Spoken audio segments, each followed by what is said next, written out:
Olá, como vocês estão? É uma alegria poder estar aqui novamente. E hoje nós vamos falar sobre a experiência com Deus por meio da leitura Bíblia. Uma excelente oportunidade para você que quer aprender um pouco, quer estudar sobre a Bíblia, quer ter um momentinho para você, quer poder ter esse momento para você meditar, refletir sobre a palavra de Deus. Daqui a pouquinho, o autor Mário Meireles vai estar aqui com a gente para explicar tudo para a gente, para nos conduzir, para poder nos orientar em relação a isso. Sejam todos muito bem-vindos. Quem já está por aqui, vai chegando e vai compartilhando essa live também. Aí, pelo Facebook, você consegue encaminhar esse link para os seus amigos, para quem você acha que precisa desse momento. Vamos compartilhar, gente, esse momento tão bom, tão importante, com quem precisa.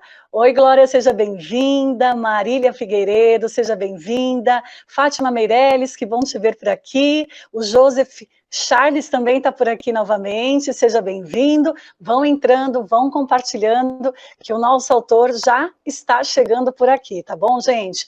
Bom, repetindo para vocês, o tema da live de hoje é a experiência com Deus por meio da leitura orante da Bíblia. Tem mais gente chegando?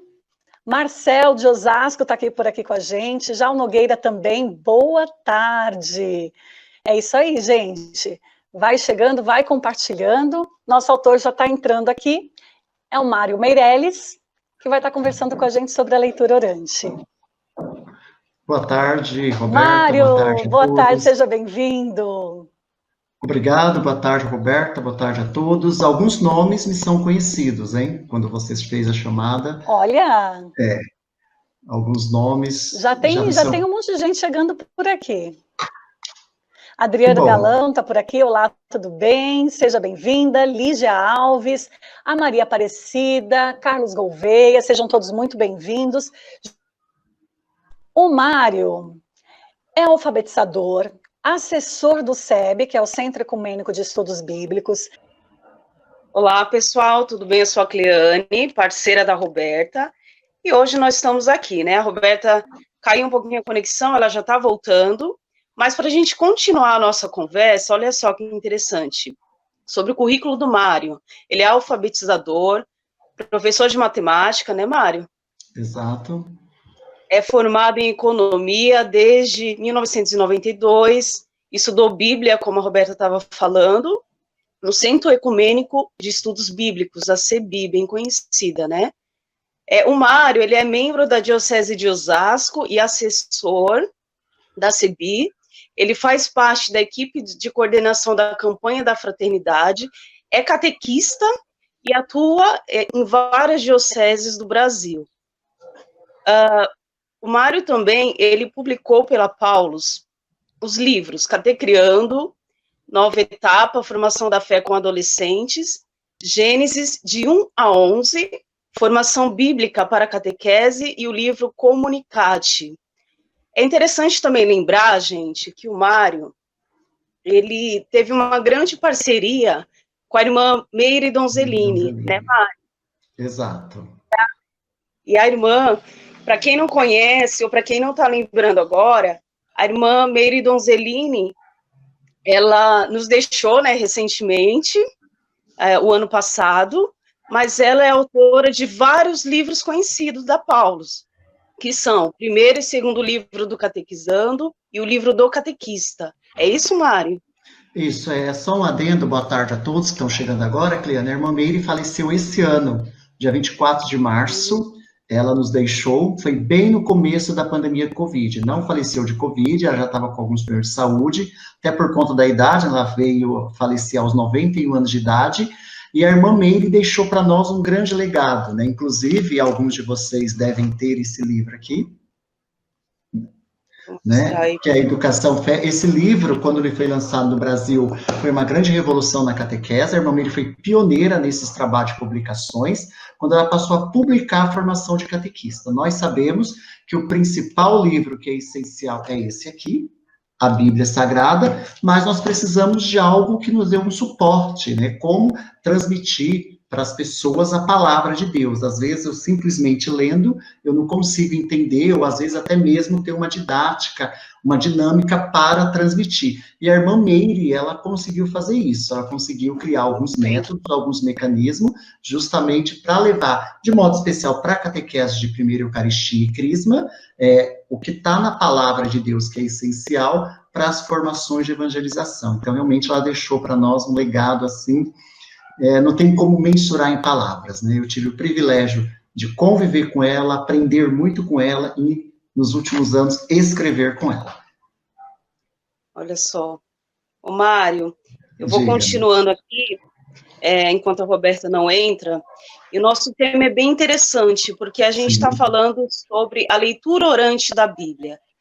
A gente sabe que a igreja tem outros métodos, mas esse da leitura orante é um dos, né?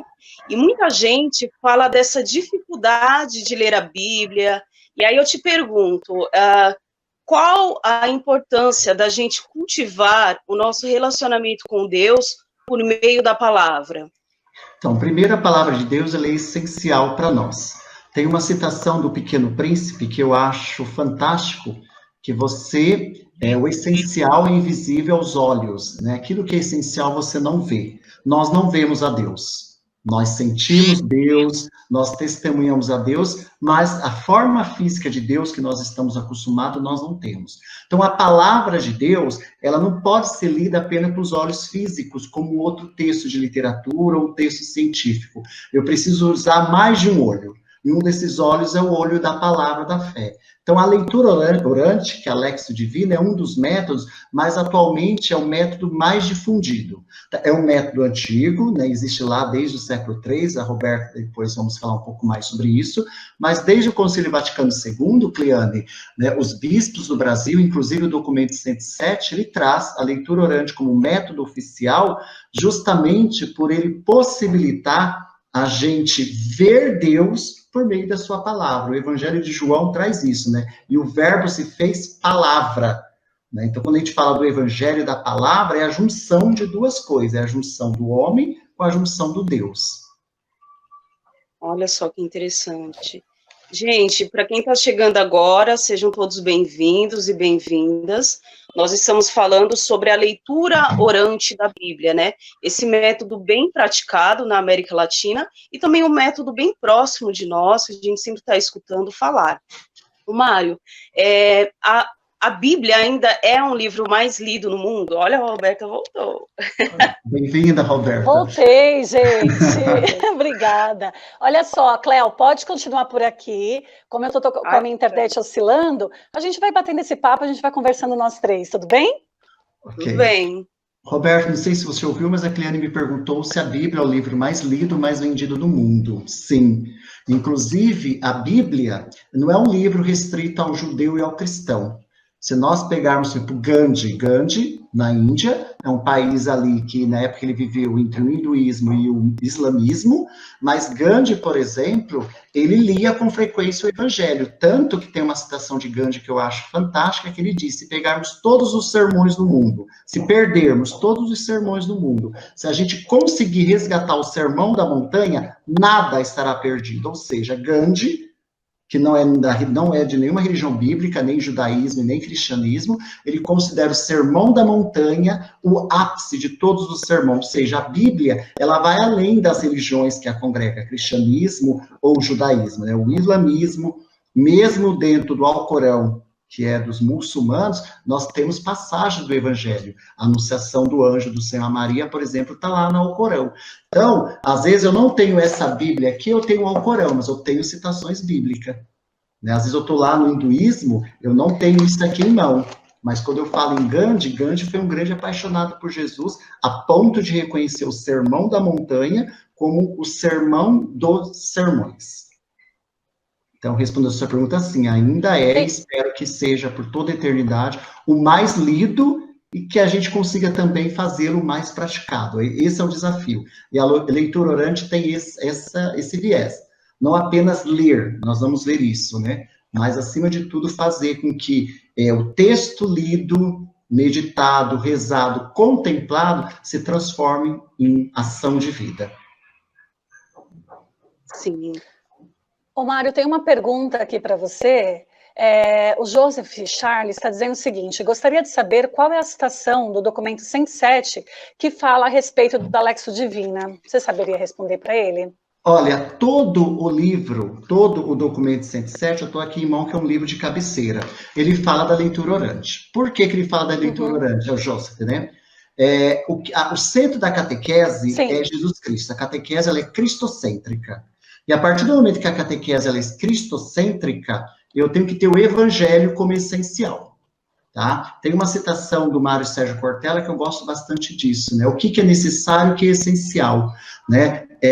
O Papa Gregório Magno diz que a Lexio Divina, a leitura orante, ela é essencial, porque ela justamente faz com que eu entre, eu vou usar um pleonasmo aqui, dentro da palavra, né? Que eu consiga realmente mergulhar. E o documento 107, os bispos, em vários momentos, ele traz a questão da leitura orante como meio de difundir. É por isso que hoje a maioria dos livros catequéticos, Joseph, traz a leitura orante. Se você pegar o material de Joinville, se você pegar outros materiais, até mesmo de outras editoras, traz a leitura orante, porque é uma recomendação. Por que tem essa recomendação?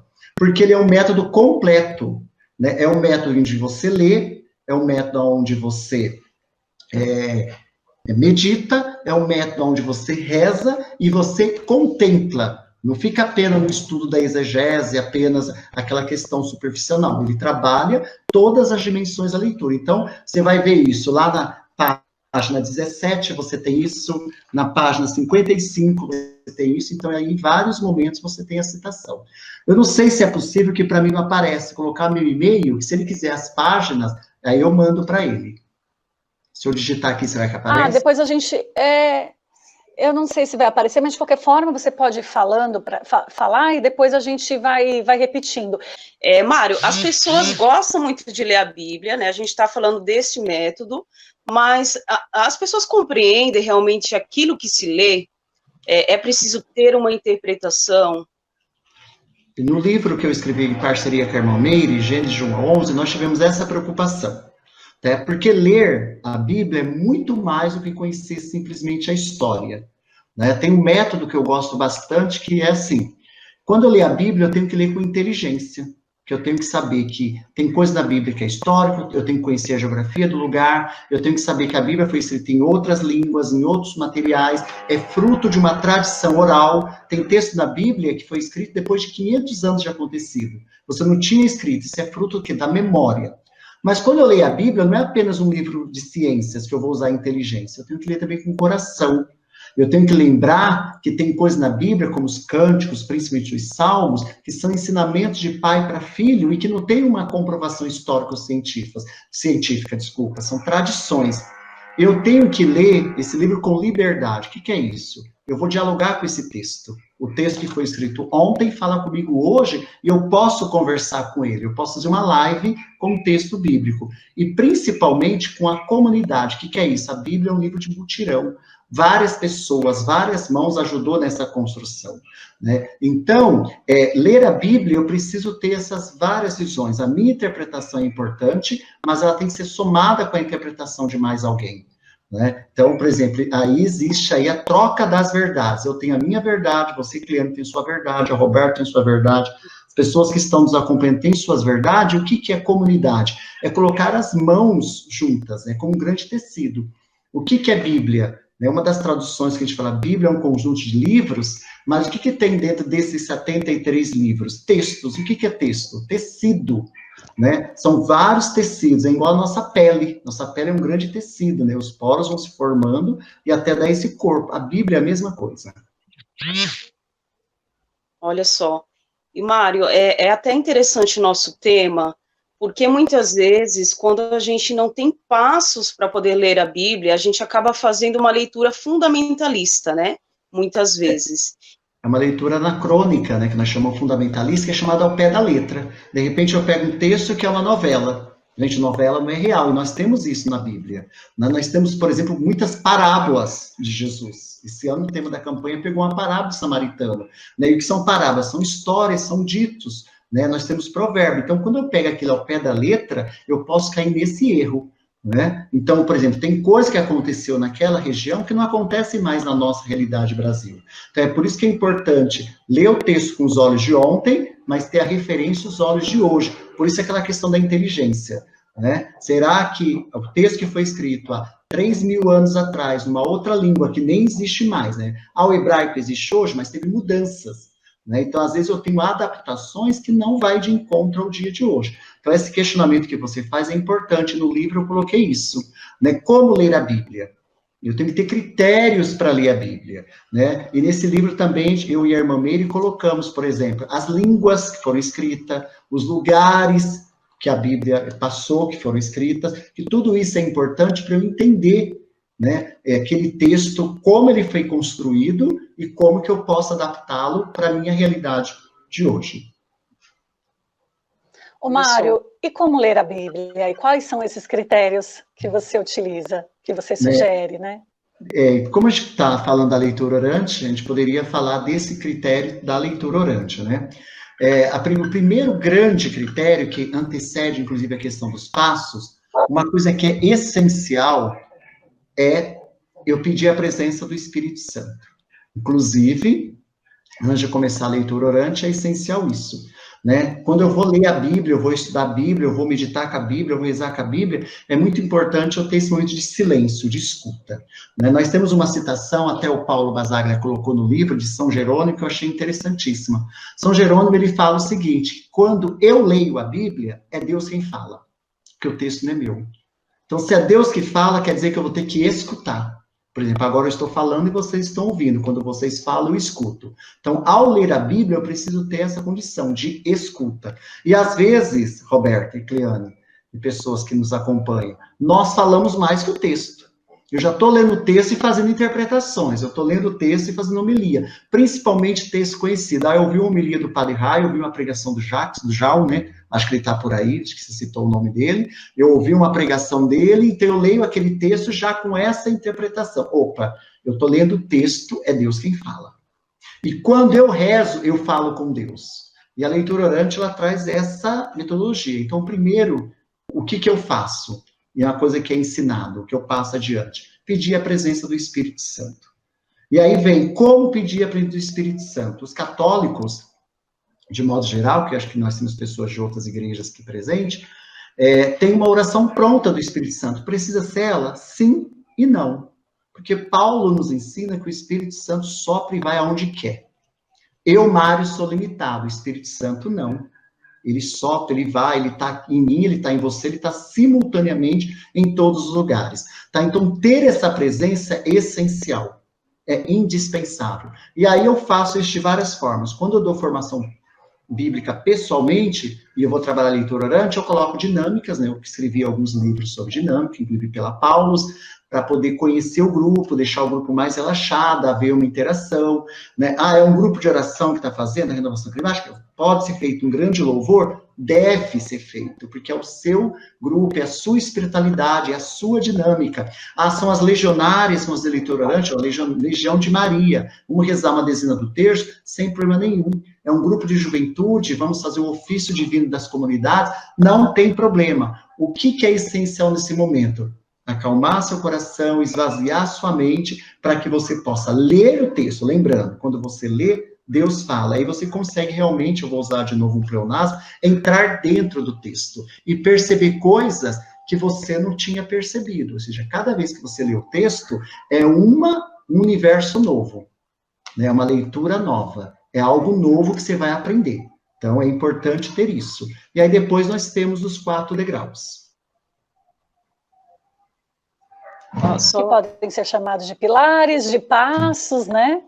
A gente usa muito degraus porque é um pouquinho da história, né? Desde o Antigo Testamento, a palavra de Deus era usada não só para ouvir, né? Principalmente depois do exílio, né? O exílio da Babilônia, isso está em Neemias 8, se alguém quiser ir procurar, né? Neemias 8 narra para nós o seguinte: depois do exílio da Babilônia, o povo leu-se a noite inteira vários textos bíblicos, e aí os doutores da lei, que conhecia a palavra, explicava.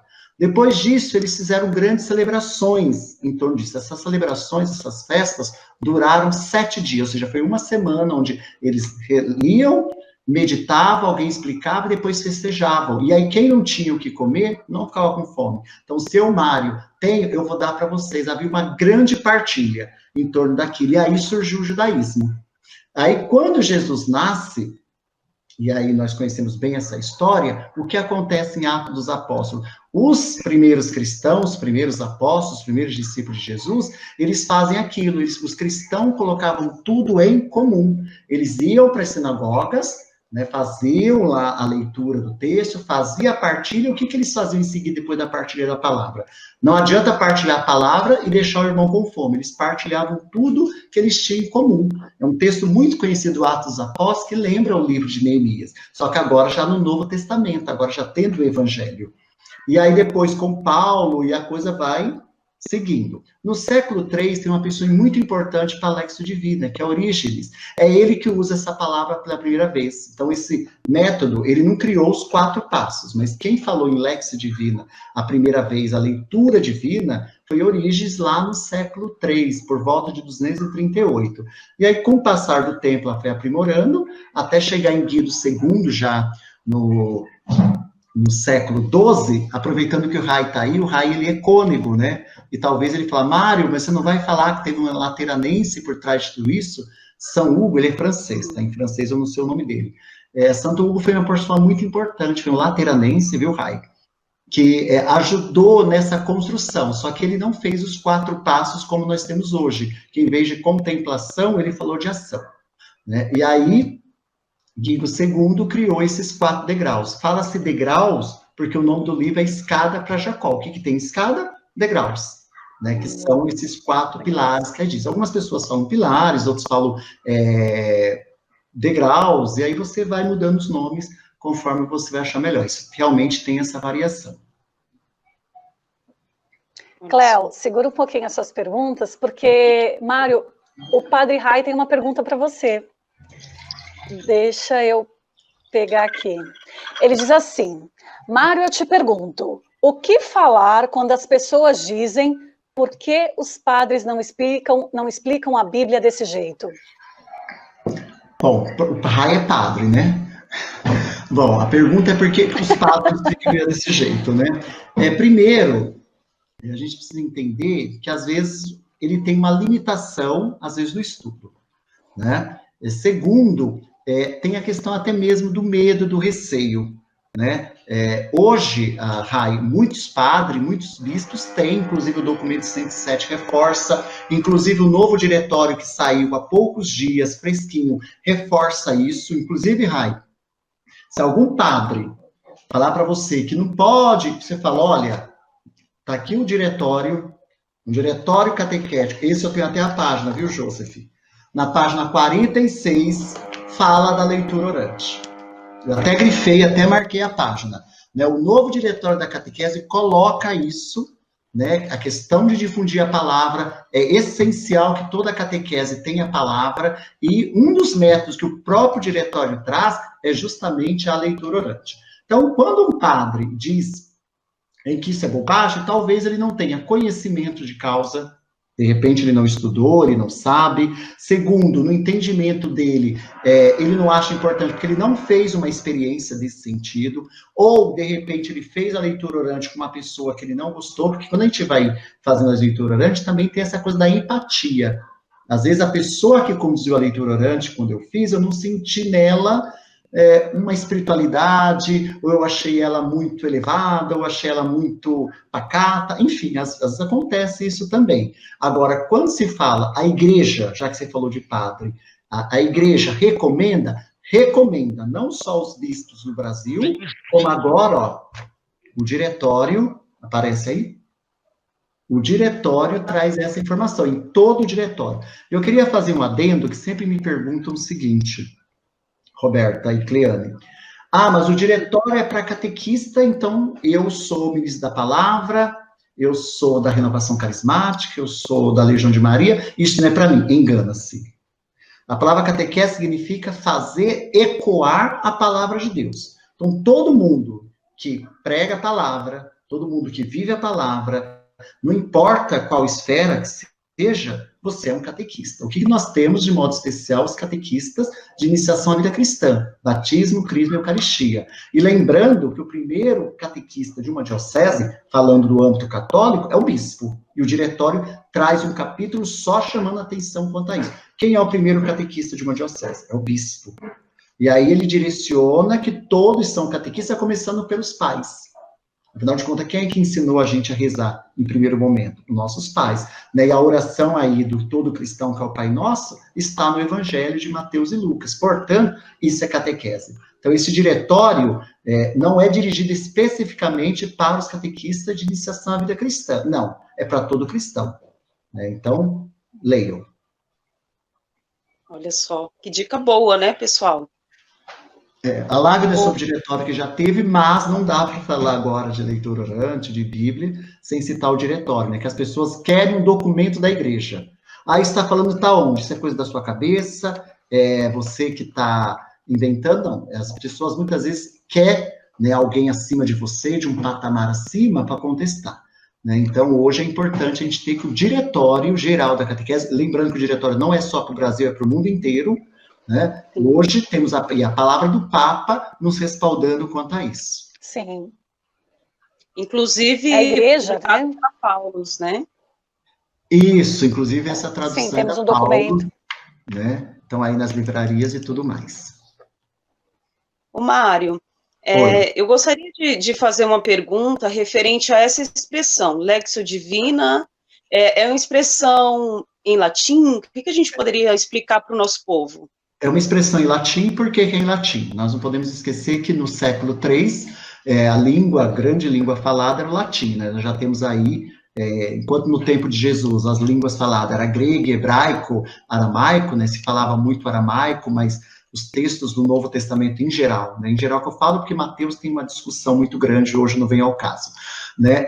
Em grego. Mas aí no século III nós já temos a grande difusão do latim. Né? Inclusive, tem uma discussão sobre a pronúncia. Hoje, o latim é uma língua morta. Então, nós temos a língua oficial da igreja, porém, nós não temos nenhum país que fale oficialmente o latim. Tanto que o Papa, geralmente, quando ele vai falar, ele fala em italiano, né? Que o Vaticano está dentro da Itália, é um país dependente que está dentro de Roma e tudo mais. Então, eu, Mário, até por questão sonora, falo Lectio Divina. Algumas pessoas gostam de aportuguesar e fala lectio, né, por causa do T, né, o sol, né, mas é uma palavra de origem latina, né, que quer dizer leitura divina ou lição divina, né. Então, eu gosto sempre de usar as duas traduções, porque ler simplesmente por ler pode cair naquilo que você perguntou. Ler a Bíblia, muita gente lê, até de forma indireta. Agora, o que eu aprendi com isso? Qual foi a lição?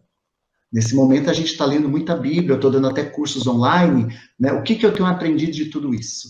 Inclusive, um adendo, a semana passada tivemos uma live com o padre Rodrigo, sobre maquiagem espiritual, estou lendo o livro também, e onde ele colocou essa questão. Gente, ele está participando mesmo das nossas lives, em casa, professor, vou vendo. E uma coisa que me chamou a atenção é que ele disse, né, uma pessoa perguntou sobre quando voltarmos ao normal, ele na hora repreendeu, né? Falou, voltar ao normal, se depois de toda essa pandemia, essa quarentena, essa quaresma prolongada, eu falo que eu ainda estou na quaresma, né? Nesse momento penitencial todo, eu voltar do jeito que eu entrei, eu não aprendi nada, ou seja, eu apenas li, mas eu não aprendi, ou seja, não teve a lição. Né? Verdade.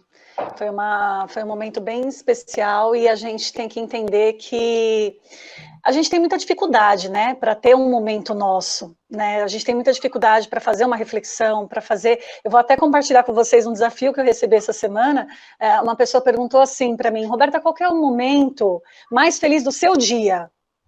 E me pegou de surpresa, na hora eu não soube responder. Só que naquele momento que eu parei para me esvaziar um pouco e refletir sobre a pergunta, foi que eu encontrei a resposta. E a resposta eram as coisas mais simples que eu faço do meu dia, né? Entre elas, quando eu faço uma comida e eu vejo que as pessoas na minha casa gostaram. Olha que simplicidade, que talvez na loucura do dia a dia, sem essa parada, eu não percebesse. Pode parecer simples, mas eu ganhei uma orquídea. E pela segunda vez, agora, inclusive, essa orquídea está abrindo, ela está florescendo. Olha que simplicidade, mas cada vez que eu vejo que um botão está abrindo, eu dou um sorriso, né?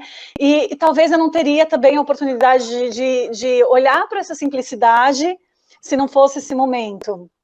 Né? Então, assim, a gente precisa parar um pouquinho. E a resposta foi essa, são as coisas simples. Inclusive o momento que eu paro também, ali no meu cantinho, para fazer a minha oração, né, que diversas vezes no dia, dependendo do dia, eu tenho que ir lá, eu tenho que, sabe, pedir a intercessão de Nossa Senhora, pedir a Deus. Então, assim, são esses momentos simples que fazem a diferença para a gente, né? Como é importante a gente parar, refletir, orar, ver como Deus, o que Deus está falando para a gente, só que muitas vezes a gente precisa dessa orientação, e por isso que a gente está aqui hoje, né? Para saber como é que esse método pode nos orientar, inclusive nesses momentos. É uma coisa essencial, né? Voltando em 2 pontos, né? Gregório Magno coloca isso, né? Que a Lectio Divina ela é essencial, né? E o Mário Sérgio Cortella explica muito bem, né? O que é essencial para a nossa vida. E aquilo que é essencial, Roberta, nós estamos esquecendo. Nessa pandemia, por exemplo, nós estamos valorizando a questão do ar. O ar é essencial, eu não vivo sem ar. Mas no dia a dia, nós esquecemos disso. O que é essencial? Aquilo que é essencial foi aquilo que Deus criou, está até no livro de Gênesis, eu coloquei isso. Aquilo que é essencial, aquilo que é primário, aquilo que é indispensável, Deus nos deu gratuitamente. Você não compra o ar. Verdade. Né? A água, hoje, a gente paga pela água, mas se Deus fechar a torneirinha lá em cima, acabou a água. O homem não produz a água, o homem não produz a terra. Então, aquilo que é essencial, Deus deu gratuitamente para nós cuidarmos. E aí o Papa Francisco faz uma reflexão sobre a questão da natureza, o que nós estamos fazendo com aquilo que é vital, isso é essencial. Porque nós estamos valorizando o que é necessário. Né? Eu estou valorizando o carro, é importante, mas é necessário. Se eu não tiver o carro, eu não vou deixar de trabalhar, não vou deixar de praticar as coisas porque eu não tenho o carro. Né? Se eu não tiver uma casa, eu tenho aí a natureza, eu posso ficar na casa de alguém. Então, nós estamos valorizando nos últimos tempos muito aquilo que é necessário. E aquilo que é essencial, nós estamos deixando de lado. Nessa época de pandemia, do que nós estamos sentindo falta? De ter um ao outro, é isso. A gente quer agora abraçar, sim. A gente quer ter uma expressão tete a tete. A gente descobriu que o ser humano é essencial. Mas, até 6 meses atrás, quando tinha a pandemia, você fez aniversário, eu mando uma mensagem pelo aplicativo, no máximo eu ligo, mas ir até a pessoa, ou até mesmo ligar, uma amiga me fez esse questionamento. Mário, você recebeu muitas mensagens de Natal, de felicidade de Natal? Eu falei, perdi as contas. Não, mas quantos te ligaram? Quantos te ligaram? Né? E aí você vê, né, essa coisa, nós passamos a valorizar muito o necessário, mas o essencial, que é a pessoa humana, o cuidar da pessoa humana, aquilo que é vital, o ar, né, a questão da natureza, eu falo nós porque eu faço parte desse grupo, a gente deixou passar. E aí essa pandemia, ela consegue puxar e fazer essa reflexão. E tem uma coisa interessante no livro do Pequeno Príncipe, eu amo esse livro, viu, gente? No Pequeno Príncipe também tem pela Paula, viu? Uma sim, ele está aqui. Interessante. Que ele fala o seguinte, se sei que vai chegar às 4, às 3 eu começo a ser feliz. Né? Esse mesmo, tem essa citação. Né? Então, a live, por exemplo, está marcada para as 4. Às 3 horas, eu, Mário, na minha agitação, eu sou agitado, estaria o quê? Ansioso, preocupado, enfim, aquela coisa toda. E aí, o autor do Pequeno Príncipe coloca, se sei que vai chegar às 4, eu só tenho algo para fazer às 4, que às 3 horas eu começo a ser feliz. Né? Então, o que é ser feliz? É buscar as coisas essenciais. Então, essa sua lembrança é algo que precisa ficar na minha memória. Precisa ficar dentro de mim. E a leitura orante, ela vai justamente permear isso, né? Porque depois que eu evoco o Espírito Santo, depois que eu estou relaxado, que a leitura orante eu posso fazer ela tanto em grupo como individual. Né? Então, se eu vou fazer individual, da minha casa sozinho, que esse momento pede isso, que eu procure um lugar tranquilo, que eu procure me silenciar, que eu procure estar em paz comigo mesmo. E aí existem várias formas de evocar o Espírito Santo. Seja por meio de um salmo que eu gosto, tem gente que não sai de casa sem recitar aquele salmo, porque aquele salmo me faz bem, me traz uma certa tranquilidade. Então, recite esse salmo. Né? E assim, depois que eu estou bem... Foi. Não, era isso que eu ia perguntar. Eu clamo ao Espírito Santo e depois eu sigo necessariamente os 4 degraus? Exato. Ou eu tenho, ou é opcional, ou eu tenho algumas outras opções? Então, a leitura orante, a Lexio Divina, que eu faço Lexio Divina, e de repente eu não vou para oração, eu vou pegar o texto e vou fazer homilia. Não é Lexio Divina. Né? É outra forma de ler o texto bíblico. Né? Então é importante falar, quando eu falo eu vou fazer a Lexio Divina, é um método. Então, a metodologia, o que é método? Método é caminho. É um caminho que eu vou percorrer. Sim. Então, assim, eu não quero percorrer esse caminho, eu vou fazer diferente. Opa, você criou um outro método. Né? Então, aí é uma outra coisa. Então, a metodologia que significa caminho, é o caminho que eu vou trilhar. Né? Então, lá, Orígenes, quando compilou, até muito inspirado por São Vítor, que eles são meio contemporâneo, é justamente o que ele colocou, é o caminho para chegar ao céu. Né? Então, seria a escadaria para chegar no paraíso. Então, para eu chegar no paraíso, para chegar ao céu, ele, meditando, em cima da Lexio Divina, então ele colocou esses 4 passos, que Orígenes criou o termo, falou, mas ele não criou a metodologia. Então, ele colocou lá, leitura. Então, o primeiro degrau, o primeiro passo, a primeira fase, é justamente o quê? Ler o texto. Tá? E o que o texto diz? Cuidado para não fazer homilia, já pegar o texto, o texto está dizendo isso. É interpretação minha, eu nem parei para ouvir. E lembrando que São Jerônimo disse, quando eu leio, é Deus quem fala. Então, é importante a gente ter essa calma. Ler o texto. Tem até algumas orientações, viu? Tem alguns que dizem que é bom fazer a leitura em meia voz, não tão alto, mas também evitar fazer a leitura silenciosa, que algumas pessoas pulam algumas palavras, quando a gente lê em voz baixa ou silenciosamente, a gente acaba pulando um pouquinho. Então, não enganar o texto, procurar ler e ser fidedigno ao texto. Ler uma vez, ler 2 vezes, perceber os verbos, perceber a geografia do lugar, perceber se é um diálogo, perceber as coisas do texto. É ler o texto, não é fazer exegese para depois sair explicando, não. É você ler o texto, o que o texto diz, interrogação. O segundo degrau é um grande desafio, que é a meditação. Né? Meditação tem vários sentidos. Eu gosto de um sentido que é meditar significa estudar o pensamento. E quando eu vou estudar o pensamento, não é o meu pensamento, é o texto que eu li. Eu já li o texto, eu já me familiarizei com o texto, né? Já li algumas vezes, já sei se trata de uma parábola, já sei se é, por exemplo, um milagre, eu já me familiarizei com o texto, né? Aí, no segundo momento, agora eu vou meditar, então eu vou conversar e vou estudar com os pensamentos. E aí, que é importante que sempre as pessoas perguntam, Mário, todo texto bíblico serve para Lexio Divino? Aí eu pergunto para vocês. Né? Sim e não. Por que sim e não? Eu vou começar pelo não. Eu estou começando a ler a Bíblia agora. Eu nem sei que tem Antigo Testamento e Novo Testamento, né, e tudo mais. Aí eu pego um texto, tem pessoas que fazem isso, eu considero isso como um grande pecado, né, pegar o texto, o que Deus sempre falar para mim hoje, pega o texto e abre. Aí, de repente, cai lá numa passagem do Evangelho que Jesus disse assim, hoje estará comigo no paraíso. Meu Deus. Você vai morrer? Né? Ou você pega um texto do Antigo Testamento, que é lá em Jeremias, maldito seja o dia em que eu nasci. Como assim, maldito seja o dia que eu nasci? Ou falam de um texto em que Deus manda castigar. Aí eu não sei estudar a Bíblia, eu não tenho essas informações da história, o porquê, eu não conheço o contexto, e eu posso ter um grande problema, uma grande decepção. Qual é o conselho que é dado? Primeiro, começar pelo Novo Testamento, de modo especial pelo Evangelho, porque aí você não vai correr tanto esse perigo. Né? Segundo, se eu vou trabalhar com um grupo, se eu vou trabalhar esse método, escolha um texto.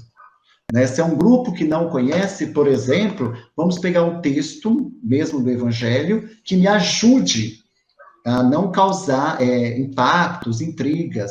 E aí, tirando esse texto que eu citei do Evangelho, hoje estará comigo no paraíso, que já é da parte final da vida terrena de Jesus, mas os outros textos são tranquilos, né? E que aí a pessoa vai ler o texto, ela vai meditar, que aí na meditação você vai o quê? Estudar com os seus pensamentos, né? Você vai voltar no texto, você vai lembrar as passagens desse texto, quais os verbos que me chamou a atenção, o que esse verbo tem a ver comigo, qual o versículo bíblico desse texto. Hoje, por exemplo, nós lemos na liturgia católica Mateus 12. Qual desses versículos que mais tem a ver comigo, que mais me incomodou com os meus pensamentos, né? E aí, nesse momento, se for em grupo, pode pedir para as pessoas falar. O verbo não é explicar o texto, né? Nós ainda estamos na fase de leitura, né? A meditação é complemento da leitura, é o segundo degrau, mas ainda na leitura. Qual o versículo que chamou a sua atenção?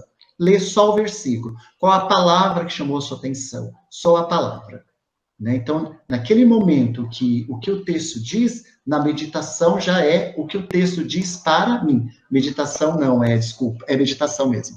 Na meditação, o que o texto diz para mim, ou seja, é um passo a mais, né? O terceiro degrau, o terceiro passo, já é justamente o da oração. De modo especial, gente, os textos bíblicos nos convidam a rezar. E aí, quando a gente reza, já muda um pouquinho, né? É o que eu estou falando com Deus, né? Então, é um momento de súplica, é um momento de agradecimento. O evangelho de hoje, para quem leu, é aquele famoso texto que Jesus, com seus apóstolos, estão coletando espigas de milho em dia de sábado, né? E aí, nesse momento atual, a gente fala, puxa vida, o que tem a ver isso? Né? Eles estão com fome, eu estou com fome, eu estou com sede, como que as pessoas em minha volta, se eu não estou com fome, que eu tenho que comer, então isso é ação de graça. Então, bendigamos ao Senhor por isso, né? Então, essa oração, quando eu estou sozinho, é uma oração que eu faço com Deus a partir desse texto bíblico. Quando a gente está em grupo, aí vocês podem variar à vontade. Vamos fazer dupla, para um rezar com o outro, podemos fazer uma grande oração comunitária, né? Quem gostaria de rezar com esse texto? Eu conheço muitos padres que na hora da leitura orante, eles fazem isso. Quem gostaria de agradecer a Deus por meio desse texto? Quem tem pedidos, quem súplica por meio desse texto? E o quarto degrau que fecha é o da contemplação. Tá? E contemplação, o que é contemplar? Tem vários sentidos. Eu gosto muito do sentido de admirar. Quando você falou que ganhou uma orquídea, foi isso? Roberta? Roberta, ela comentou que ela ganhou uma orquídea. Então, você ficou feliz. Sim. E você deve ter contemplado, deve ter admirado. E quando você olha para essa orquídea, você faz essa memória, esse processo inverso. Então, contemplar, nesse momento, é justamente isso, é admirar. E quando eu admiro isso impregna na gente. Isso fica. Né? E essa impregnação, essa admiração, essa contemplação, ela tem que suscitar em mim algo. Né? É por isso que o Guido, ele, em vez de usar a palavra ação, que foi usado por Hugo, ele trocou por contemplação, porque contemplar é um pouco mais amplo. Depois que eu rezo, já põe em ação? Não. Depois que eu rezo, eu tenho que admirar, eu tenho que partilhar, e aí eu vou para ação. Que aí algumas pessoas separam fazendo um quinto passo. Tem gente que coloca contemplação em seguida ação. Mas lembra, ó, contemplação já tem ação embutida. Eu não preciso dissociar. Mas se quiser dissociar, não tem problema. E aí muitos grupos, muitas pessoas aproveitam para fazer uma lição de vida. E o Papa Francisco, ele nos inspirou isso em 2013, quando ele esteve no Brasil na Jornada Mundial da Juventude. Eu me recordo, eu participei da jornada em 2013, quando ele fez uma reflexão sobre a cruz. Né? E ele fala, todos nós, quando vemos a cruz, a gente deixa algo e leva algo. Mas isso é básico. O mais importante é se perguntar, o que a cruz mudou na sua vida? E aí ele faz uma referência a São Francisco. São Francisco, diante da cruz, quando ele contemplou a cruz, ele ouviu a voz, vá e transforma a minha igreja. Então, a contemplação, ela permite isso. Você admira, você gosta, você se apaixona, e essa paixão faz com que você mude. Que algumas pessoas colocam aí como quinto passo, mas eu deixo dentro da contemplação mesmo. O que eu vou fazer diferente? Como será a minha vida a partir desse texto? Quando eu leio o texto de hoje, que fala que o sábado foi feito para o homem, não o homem para o sábado, como que eu estou agindo diante disso? Será que meus armários estão estocados enquanto tem gente passando fome, durante essa pandemia? Como que está a minha relação? O que eu vou fazer diferente? Então, ao contemplar essa leitura, eu faço esse link. que algumas pessoas até falam de recordação da vida, é uma coisa muito comum no ofício divino. Recordação da vida, eu posso adotar aqui, né? A minha vida como está, e como está a questão do outro. Então, algumas pessoas colocam aqui como gesto concreto e tudo mais. Então, em resumo, em sumo, são esses 4 degraus dentro dessas 4 compilações, e o livro, ele explica detalhadamente, viu? Dá alguns exemplos, inclusive no final tem algumas sugestões de oração, porque às vezes a pessoa não está inspirada. Puxa vida, agora vamos fazer a oração. Puxa, eu não estou inspirado, vou fazer a oração tradicional. O Basaglia conseguiu aqui colocar várias orações, mantras, refrões, para nos ajudar nesse momento. Olha só, eu gostaria de fazer uma pergunta. Então... Gostaria só de fazer uma pergunta, Rô. Assim, Mário, como preparar o ambiente? A Roberta falou um pouco de silêncio, a gente sempre está nesse ambiente, às vezes em casa, ou até mesmo na comunidade, muitas vezes o ambiente não nos favorece. O que você diria sobre o ambiente? Como preparar? Porque eu acredito que tem que ter uma preparação, né? Você poderia nos ajudar? É importante a gente salientar, porque muitas vezes a leitura orante ela é feita em comunidade, com grupos, tá? Então, por exemplo, eu vou fazer isso no retiro. Toda vez que eu sou convidada a pregar retiro, eu faço a leitura orante. E aí é uma coisa que eu vou ter com um povo múltiplos, é um grupo heterogêneo, então a questão, de acordo com o texto que eu vou trabalhar, eu gosto de fazer uma ambientação até para fazer essa ponte, porque nós somos simbólico. Então, quando eu chego no lugar, a disposição das cadeiras, a simbologia, as coisas que estão ali, já me ajuda a entrar no clima. Então, à medida que eu vou ler o texto, e eu começo a olhar para o lugar, isso me ajuda a entrar. Agora, nós estamos vivendo, Cleane, um momento difícil, onde muitos estão fazendo a leitura sozinhos, ou diante do computador, né? E aí, o que acontece? Eu, às vezes, na minha realidade da minha casa, não me permite, por exemplo, criar esse clima. Por exemplo, colocar uma toalha bonita, acender uma vela, colocar um arranjo de flores. A minha realidade econômica, inclusive física, do lugar onde eu moro, qual que é o lugar que eu consigo estar sozinho? De repente, é o banheiro da minha casa. Então, eu vou ter que fazer ali. Então, nesse caso, eu vou ter que fazer um processo contrário, vou ter que me adaptar àquele momento. Né? Então, que às vezes a gente pensa, para fazer a leitura orante, isso tem muitos livros, precisa criar um ambiente, arrumar o espaço. Agora, nesse momento, eu tenho como fazer isso? Criar esse espaço, ele é necessário. O que é essencial? Eu ter a Bíblia e eu conseguir estar dentro dela, conseguir de uma forma. Eu até num livro de dinâmica, eu tenho uma dinâmica que eu ensino como entrar na Bíblia, nesse pleonasmo. Agora, nesse momento, eu vou fazer dinâmica? Não dá. Nesse momento, eu, por exemplo, eu tenho o privilégio, eu moro sozinho, eu tenho espaço aqui, mas não é a realidade. Às vezes eu moro numa casa onde a parede da minha casa é a parede do vizinho, que ele está num som alto, eu não vou fazer a oração, a meditação, vai ser difícil, mas eu preciso encontrar silêncio dentro de mim para fazer isso. Tá? Então, não é bom, e nesse momento eu não aconselho, a gente ficar muito preso a essa questão de ambientação. É legal, é bonito, mas, nesse momento, o essencial é focar o quê? Na palavra. Muito bom. E o melhor ambiente é o nosso coração, né? Preparar que esse ambiente seja preparado com todo amor e carinho, acho que é o principal nesse momento. É claro que, por exemplo, às vezes atrapalha. E como atrapalha? O excesso de barulho. E aí é um momento para você se desafiar. Né? Por conta do barulho do vizinho, então eu não vou ler a Bíblia. Ou por conta do barulho do vizinho, mesmo na minha casa, né? Porque tem isso, às vezes a pessoa que convive com você não lê a Bíblia, acha bobagem. Tem gente que aproveita o momento que você está lá lendo a Bíblia para fazer bagunça, para gritar. Então é justamente você buscar dentro de você esse processo contrário, o momento de eu tentar achar um eixo central, não, mesmo que seja uma forma breve e rápida, eu vou fazer a leitura orante. Eu preciso justamente dessa força, porque no terceiro passo da leitura orante é o que? A oração. Eu vou ter esse momento de falar com Deus sobre essa questão desse desafio. O texto de hoje, para mim, fala dessa questão de desafio. E no momento de contemplar, é o momento de eu tentar enxergar de alguma forma um gesto concreto. Qual que seria o meu gesto concreto? Tentar causar essa harmonia com a minha família, para quem sabe no próximo dia eu consiga fazer a leitura orante não mais individual, mas fazer enquanto família, que acho que é o grande desafio nesse momento, né? Vamos lá.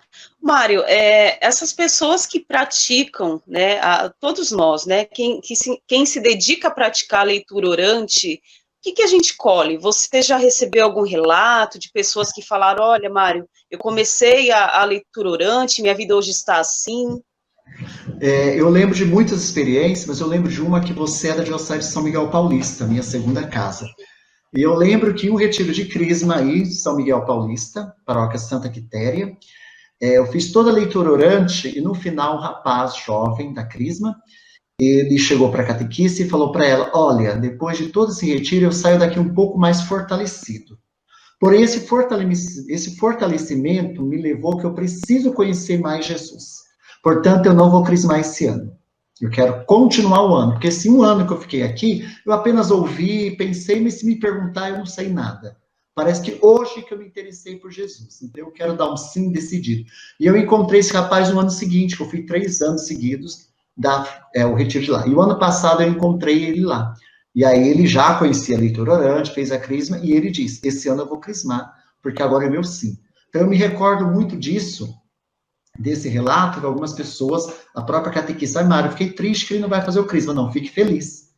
Porque crisma é confirmação, é o seu sim. Você só tem que dar sim para aquilo que você tem realmente certeza. Então, se a leitura orante, ela provocou em você uma reflexão, e essa reflexão, olha, ele era para crismar no ano 2018, só crismou em 2019. Você agora vai ter um cristão comprometido, um cristão presente, não apenas mais um que recebeu um diploma no dia do sacramento, né? Então, esse é o propósito. A leitura orante, realmente, ela causa essa inquietação. Inclusive, eu mencionei isso, na hora da meditação, de repente, o versículo que mais te incomodou, que mais chamou a sua atenção, é aquele que está puxando a sua orelha, né? Então, por isso que é importante não ficar fazendo muita homilia antes, né? Porque, às vezes, naquele momento, aquele texto está ali para falar, Mário, cuidado com a sua língua. Olha, cuidado com suas ações. Então, é importante, nesse momento, ter essa escuta, né? Inclusive, tem até um salmo do Antigo Testamento que diz, escuta, Israel, escutar é ouvir. E hoje a gente quer mais falar do que ouvir, né? Isso mesmo. Mário, tem mais alguma observação que você queira fazer para a gente poder finalizar, antes da gente finalizar, né, sobre o nosso tema de hoje? Eu gostaria de finalizar e frisar com aquilo que é essencial. Eu tenho assim, meditado muito nessa questão, né? É muito importante a gente, né, ter os livros, a gente buscar esses conhecimentos, mas ter um certo cuidado. Puxa vida, eu vou lá no YouTube e coloco lá leitura orante, aí eu não sei a fonte, eu não sei quem fez, né? Então é importante a gente investigar aí, né? Eu estou à disposição, o Padre Raio, posso falar pelo nome dele também, né? Pode me mandar os questionamentos, às vezes, olha, eu vi isso e não bateu muito com aquilo que você falou. Como eu disse, o Alexio Divino é um método, então ele tem algumas regras, alguns passos que a gente colocou. Aí a pessoa, de repente, não gosta e ela cria um outro método. Aí já não é Lexio Divina. Então é importante ter essa questão. E o mais importante de tudo, gente, se apaixonar pelo Evangelho. É essencial, não tenha medo. Leia, comece lá de Mateus, leia o capítulo 1 no dia, capítulo 2 no segundo dia, né? Se apaixone por isso, isso é essencial. Como diz Gregório Magno, isso é vital para nossas vidas. Então, eu espero que essa live, que alguém citou aí, que foi uma continuação da live de quarta-feira. Fiquei feliz com essa ponte que foi feita. Que realmente isso leve, mais do que ter gostado da live, de quem fez, da gente, a gente saia daqui com gosto de querer ler o Evangelho, ó, ler, porque é Deus que fala, para em seguida a gente fazer essa prática. E que não desistam, né? Bom, muita gente... Que não desistam. Que não desistam, né, Roberta? Muita gente... Olha, a Bíblia é muito complexa. Não, a igreja oferece várias formas da gente ler a Bíblia, contemplar, orar. E se não entendeu, busca a palavra novamente, vai no dicionário, procure também a ajuda de algum sacerdote, algum ministro. Fica essa dica, né, pra gente.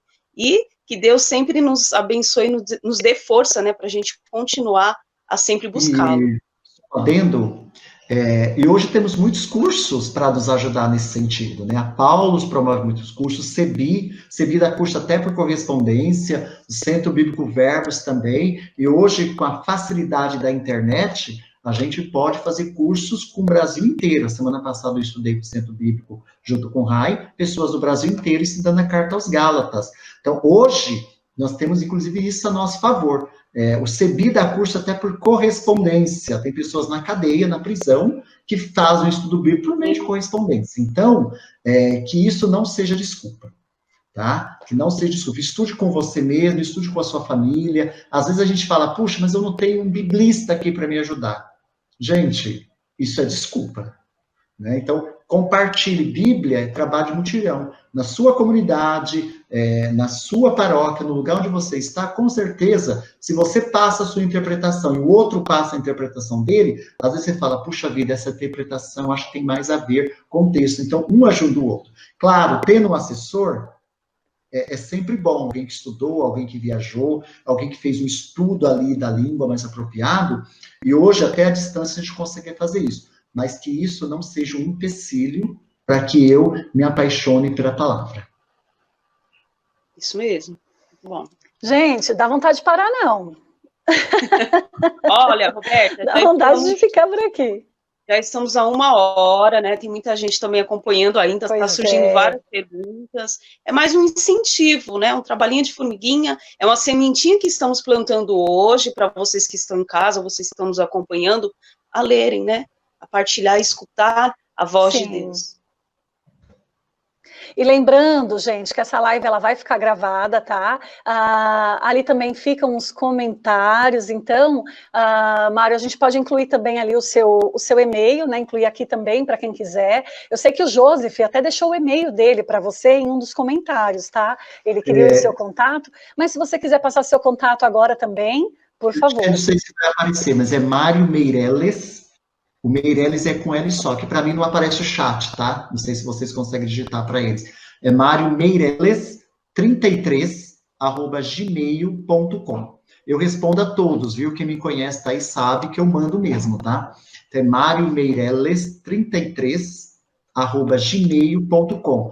O 33 é o número, viu? 33. E o Meireles é igual está no livro, Mário Meireles 33@gmail.com. Pode me mandar, que com certeza eu respondo, tem uma equipe que trabalha comigo muito boa, que vai, com certeza, te ajudá-lo de alguma forma.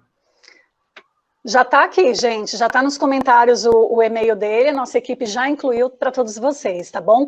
Gente, olha só, por conta do nosso tempo, a gente não vai conseguir responder todo mundo, mas eu quero agradecer muito a presença de todos vocês, tem muita gente por aqui, muito obrigada, Maria Marieta, por estar aqui conosco, ela está perguntando qual é o seu Instagram, Mário? É Mário Meireles. É Mário Meireles 04. Pronto. Mário Meireles 04. Lígia, obrigada pela sua participação. Marcilene também. Sônia Aparecida. Muita gente por aqui.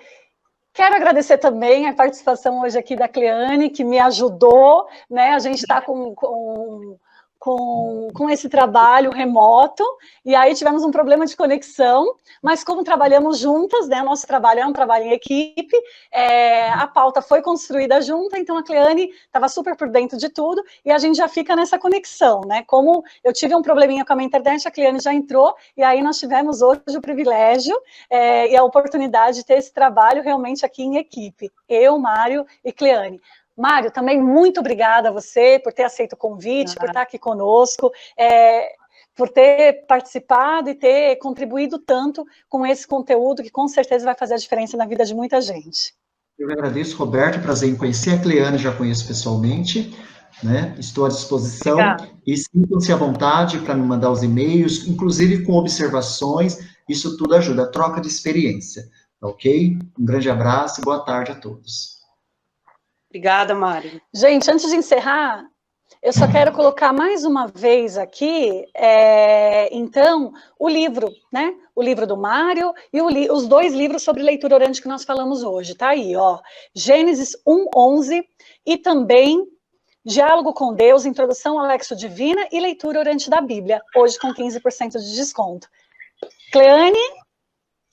Muito obrigada, pessoal. Aproveitem o desconto, né? Um desconto muito bom. E esse momento também é ótimo para a nossa formação pessoal, tá bom? Agradeço a todos vocês, né? E estamos aí.